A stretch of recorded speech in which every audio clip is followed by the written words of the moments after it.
Well, normally it'd be the landlord or owner of the building. There's your community involvement for you.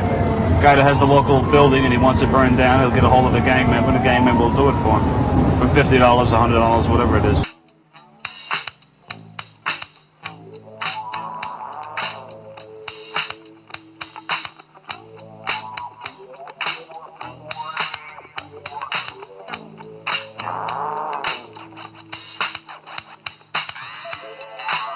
I'm Detective Bernie Jacobs. I, in conjunction with my partner, Detective Jim McHugh, are the crime prevention coordinators for the New York City Transit Police Department. Graffiti, as the name itself, is not an art. Graffiti is the application of a medium to a surface. I will show you graffiti, such as the letters on the end of that car directly in back of me. Is that an art form? I don't know. I'm not an art critic. But I can sure as hell tell you that that's a crime.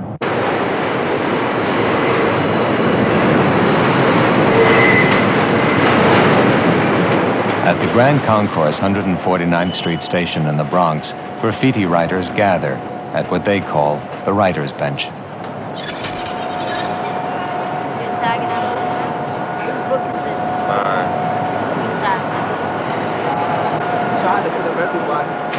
They're saying that the kids run the subways, that the system is out of control, that 15 and 16-year-old kids are running the system, and that graffiti is a symbol of that. Nah, I ain't running the system. Hell yeah. I'm bombing the system. They're trying to make it look like graffiti writers break windows and everything. It ain't even like that. Yeah, you know who be doing that, man? Niggas who be high when they come from school is the ones who break the window. And it's in the graffiti artist's favor to be as cool, calm, and collected about putting his art on the train as he can. You know, he wants to get in and get out without even being noticed, except for the work that's going to come out to the public, that Monday.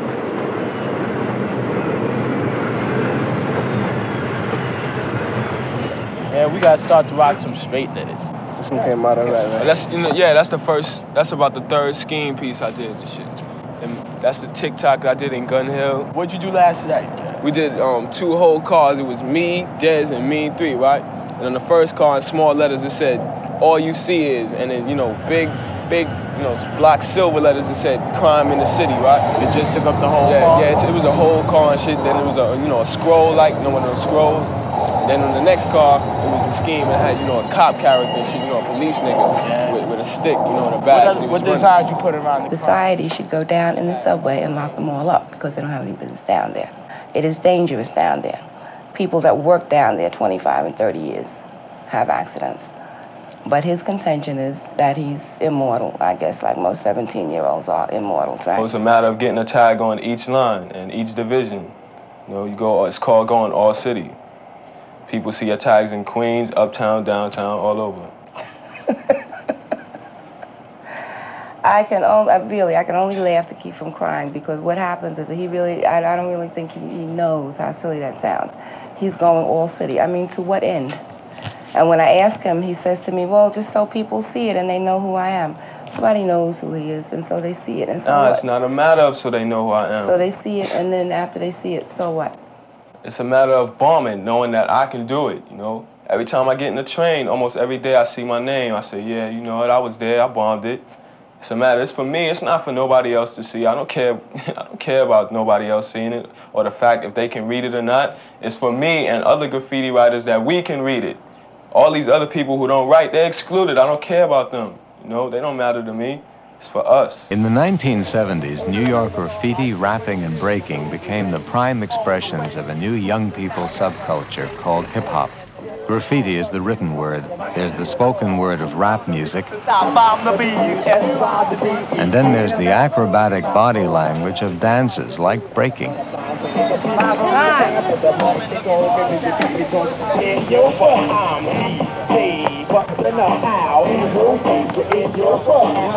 started in the Bronx and part of Harlem.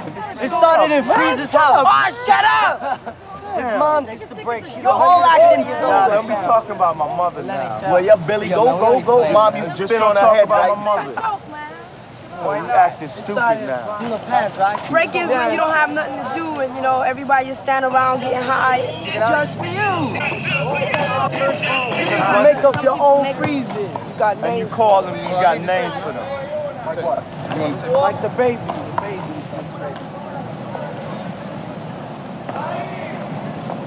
It's a baby. A dead freeze like this. Well, that's one of the old ancient. It ain't one of the old, because I was the first one to do it. How ancient can you get? The one when you go like this? It's called the hump. It's called the hump. Man, the headache word. No, that's the headache. That's the headache. And the other one is the hump. You got a headache. Oh, you could be When you got a headache, you go like that, you know. When you hump, you go like that.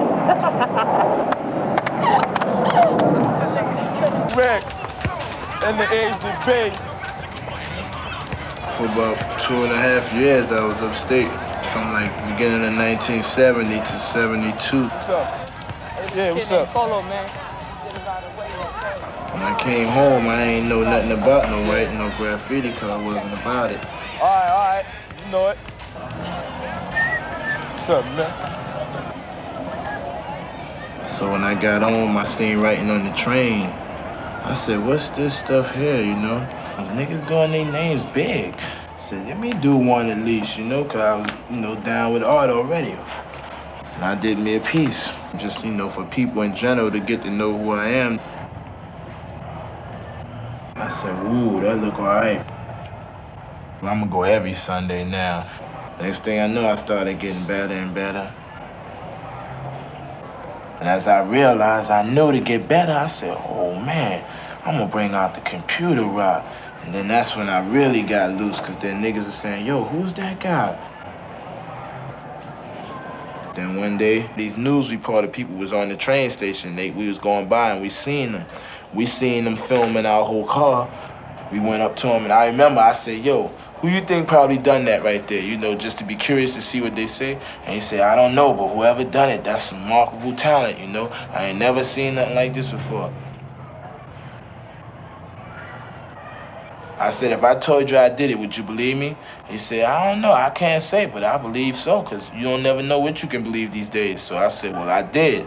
And then he said, I don't believe that, you only got one arm. I said, that don't mean nothing. I do things that people don't realize I can do with this, but, you know, being that I'm like this, you know. And then he said, I hear you then, Sonny. And then I said, well, I ain't no Sonny now. I just was asking a question, sir, you know. So that's all I wanted to know, to see how your feelings was about it.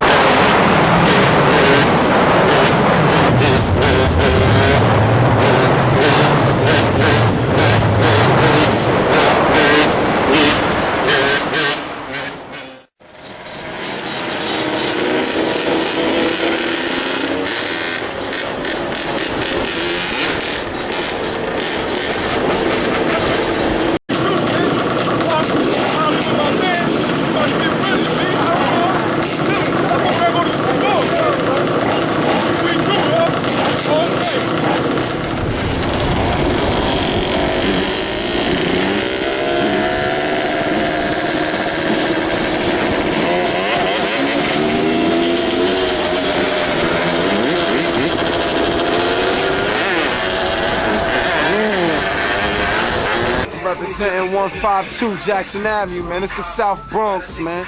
You feel me? 152nd Street Infantry. We holding it down out here, man. We about to hit this gang crazy hard, Joe. Word up. I'm the richest broke nigga you know. You know what I'm saying? I ain't gonna talk.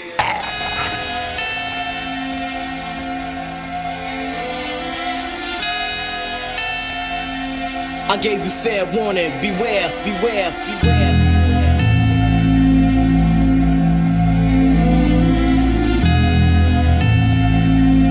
Gave you fair warning, beware. They Gargamel, sticking on the smallest victim, gives them heart to kill. My squad is real and holds it down the hardest. Regardless, what size of the largest, we polish the floor with the rawest hardcore artists. Flawless victory, and niggas can't do shit to me. Physically, lyrically, hypothetically, realistically. I'm the epitome of catch a wreck. Catch you when you cash a check, smash you when you pass the shack before your fucking leg. JSB calls 2800 University home. Been here 22 years.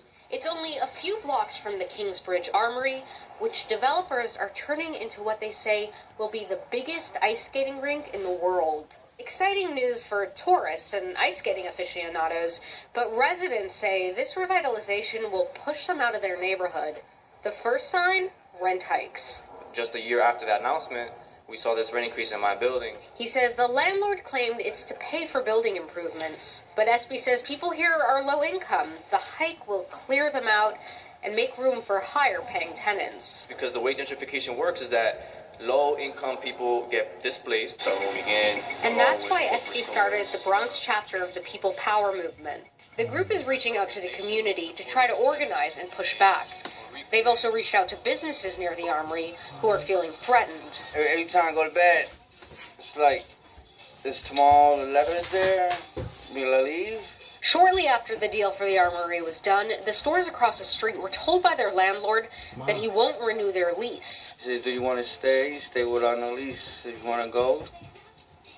Not everyone here is against the new rink. I think it's exciting and I think it's going to be very rewarding for the future. But most of the residents I spoke with feel that while the ice rink may be good for the city, it's bad for their future here. In Kingsbridge, Shayna Estulin, News 12, The Bronx.